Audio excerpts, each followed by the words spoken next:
Guys, we're back at it again, and last night I got a chance to go ahead and put the bar and chain on. I put some shrouds on, and I also went ahead and installed the muffler. And before I put the muffler on, what I did was I scraped the carbon off the exhaust port. And I just want to caution you guys to be careful, because every time I seem to scrape carbon, I end up dinging the exhaust port more than I'd like. First, I made sure that the piston was all the way up in the cylinder, so none of the carbon fell into the cylinder. Scratched it with a screwdriver, a small screwdriver, going back and forth or up and down, but not in and out, because in and out seems to leave a lot of scratches. And then I just took my shop vac and I just vacuumed out all the carbon. So that part of tuning up is done. And I also got I got that shroud on, and I just took a black Sharpie and cleaned up the black on it. And then, as long as we're here, guys, I did a video on this compression tester probably 3 years ago. I've used it maybe twice since I got it. So I figure we might as well do a compression test on the saw and see where our compression is. I think that can tell you a lot about the state of the engine. I did a compression test last night, and it came back at 140. I went to the Stihl website, and the Stihl website said the minimum compression for a Stihl chainsaw is 110. So I was 140, so I'm still good. But if there's anybody out there that knows, what a brand new 066 would have had for compression, or if what 140 tells me, if my rings are still good, if it's just normal wear, how much life I got in the saw, I'd love to know. Let's go ahead and hook this puppy up. So all we're gonna do is take off our shroud here. We just pull our plug wire. Plug is still loose in there.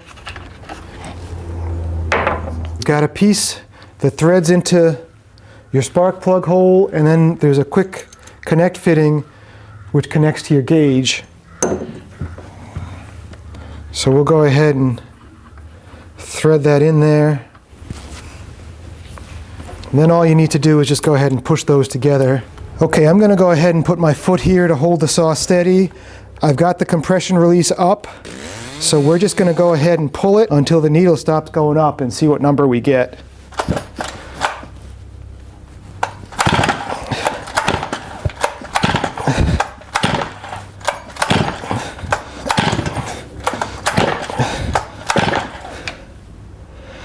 All right, so I got it up to 150 that time, and then all you do to release the pressure is you squeeze that button there. So it takes me a good 6 pulls or so to get it to 150, but let me know what you think, guys, and maybe once we start it, you'll hear the sound of the saw, and hopefully it sounds good. But in my book, if I'm 140, or preferably 150 or 140, my compression is good, and I'm not concerned. If it was closer to 110 or 120, I'd be nervous and think I got a bad saw. I'm real curious to hear what some of you guys say that know more about this stuff than me, about the compression, and even just about the way the saw sounds. But I thought some of you might enjoy seeing that, because I've never seen a compression tester until somebody mentioned one, and I started looking one up. While we're here, we're going to go ahead and put our new plug in, which the plug that came out of the saw is a Bosch WSR6F. And look at that, the box says WSR6F that they gave me at the dealer. You can look at an old plug and you can kind of see how the engine's running. And I think this old plug, looks perfectly fine. It's got almost like a little bit of a reddish cast to it, but it's dry. I don't see oil all over it. So again, if any of you guys out there know more than me about engines, tell me what you think about this plug. Now, does it help if I do this? There's your old plug. The manual says that the correct gap for this plug is 20 thousandths. So we're just going to go ahead and put our feeler gauge in there. And it's got a little bit of resistance. So I'm feeling pretty good about that. I like to put a little bit of anti-seize on the threads of my plugs before I put them in.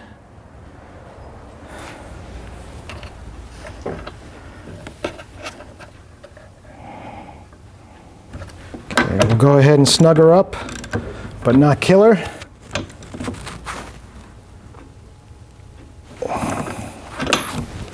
So before I throw this away, I just want to show you guys, this is what the old air filter looked like, and it's nasty. So we're going to just throw that out.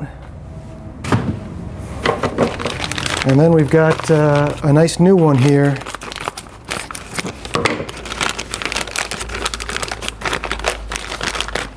And I think that other one was not a genuine Stihl part.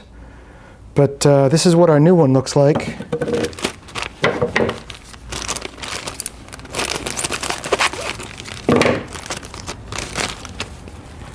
And then they've got this little pre-filter to go on it as well.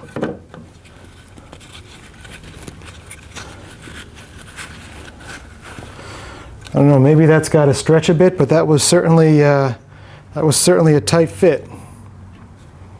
So we'll go ahead and put that on.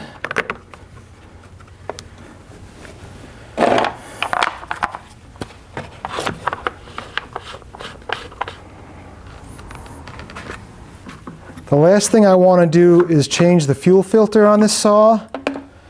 And when I got the saw home, the first thing I did was just go ahead and dump out all the old gas in the tank. You don't know what's in there.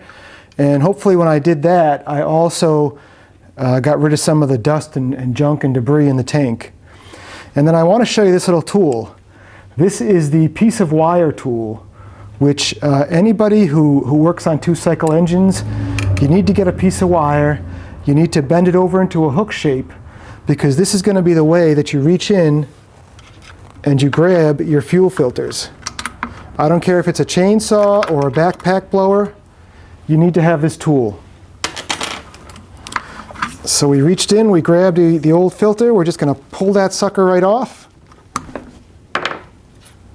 Pop the new one right back on.